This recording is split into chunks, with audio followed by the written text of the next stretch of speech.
Halo teman-teman, perkenalkan nama saya Alkinjo Christian Taulin dari kelas 12E. Jadi pada kesempatan kali ini saya akan membahas mengenai tugas sejarah, di mana kami ditugaskan untuk menjelaskan tentang pertempuran-pertempuran yang terjadi pasca kemerdekaan Indonesia. Dan di sini saya akan membahas 3 pertempuran utama, yakni di sini ada pertempuran Medan Area, Ambarawa, dan juga Surabaya, yang nantinya akan dibagi menjadi 2 bagian, yakni latar belakang dan juga jalannya pertempuran. Tanpa berlama-lama lagi, mari kita sama-sama masuk ke dalam videonya. Yang pertama ada pertempuran Medan Area.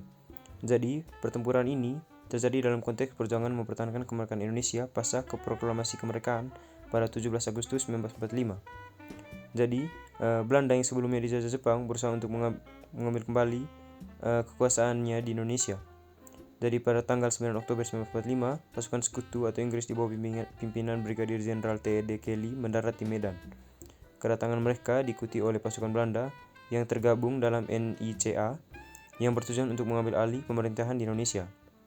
Rakyat Medan yang telah mendeklarasikan kemerdekaannya menolak kehadiran pasukan sekutu dan Belanda. Mereka merasa bahwa kemerdekaan Indonesia sudah diraih dan tidak boleh direbut kembali. Perlawanan rakyat semakin kuat ketika pasukan Belanda mulai melakukan tindakan represif terhadap penduduk. Jadi, kronologi pertempurannya, jadi pertempuran Medan Area berlangsung dalam beberapa tahap. Yang pertama ada 13 Oktober 1945, pertempuran pertama terjadi di sekitar Istana Maimun, Medan, di mana pasukan TNI yang dipimpin oleh Kolonel Alex Kawilarang bertempur melawan pasukan sekutu dan Belanda. Yang kedua, November 1945, pertempuran meluas ke berbagai daerah di Medan, termasuk di sekitar Masjid Raya Medan dan beberapa tempat strategis lainnya. Rakyat Medan bersama dengan pasukan TNI melakukan perlawanan yang sengit. Dan yang ketiga, Desember 1945 hingga April 1946. Pertempuran terus berlanjut dengan kedua belah pihak mengalami pasang surut. Pasukan sekutu dan Belanda berusaha untuk menguasai Medan, sementara rakyat dan TNI berusaha untuk mempertahankan kemerdekaan Indonesia. Yang kedua, pertempuran Ambarawa. Pertempuran Ambarawa ini terjadi pada November hingga Desember 1945 pasca proklamasi kemerdekaan Indonesia.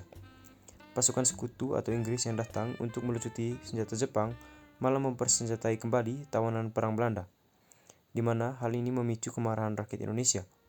Tindakan sekutu yang melucuti senjata TKR atau calon TNI semakin memperburuk situasi. Pertempuran ini mencapai puncak ketegangan antara rakyat dan sekutu yang berujung pada pertempuran sengit di Ambarawa. Dan kronologi pertempuran di sini, pertempuran Ambarawa berlangsung dalam beberapa tahap. Yang pertama, 20 Oktober 1945, Brigadir Artileri dari Divisi India ke-23 mendarat di Semarang. Mereka ditugaskan untuk mengurus tawanan perang Belanda di penjara Ambarawa dan Magelang. Yang kedua, 23 November 1945, pasukan TKR yang mulai dipimpin oleh Kolonel Sudirman mulai menyerang pasukan sekutu di Ambarawa. Yang ketiga, 12 Desember 1945, serangan besar-besaran dilancarkan oleh TKR terhadap pasukan sekutu di Ambarawa. Yang keempat, 15 Desember 1945, pasukan sekutu berhasil menguasai kembali Ambarawa, tetapi mereka mengalami kerugian yang besar. Yang berikut ada pertempuran Surabaya. Pertempuran Surabaya terjadi pada November 1945, pasca proklamasi kemerdekaan Indonesia. Pasukan sekutu atau Inggris yang datang untuk melucuti senjata Jepang malah mempersenjatai kembali tawanan perang Belanda, memicu kemarahan rakyat Indonesia. Ketegangan semakin meningkat ketika terjadi insiden penembakan terhadap pasukan Indonesia di Surabaya pada tanggal 27 Oktober 1945. Pertempuran ini menjadi puncak ketegangan antara rakyat Indonesia dan sekutu yang berujung pada pertempuran sengit di Surabaya. Selanjutnya ada kronologi pertempuran. Jadi pertempuran Surabaya berlangsung dalam beberapa tahap. Yang pertama, 27 Oktober 1945, insiden penembakan terhadap pasukan Indonesia di Surabaya memicu kemarahan rakyat Indonesia dan menjadi pemicu utama pertempuran. Yang kedua, 10 November 1945, pertempuran besar terjadi antara pasukan Indonesia dan sekutu atau Inggris di Surabaya. Pertempuran ini dimulai dengan serangan pasukan Indonesia terhadap pasukan sekutu yang berada di Jembatan Merah. Dan yang ketiga, November sampai Desember 1945, pertempuran terus berlanjut dengan intensitas tinggi, di mana rakyat Surabaya bersama dengan pasukan Indonesia melakukan perlawanan sengit terhadap pasukan sekutu.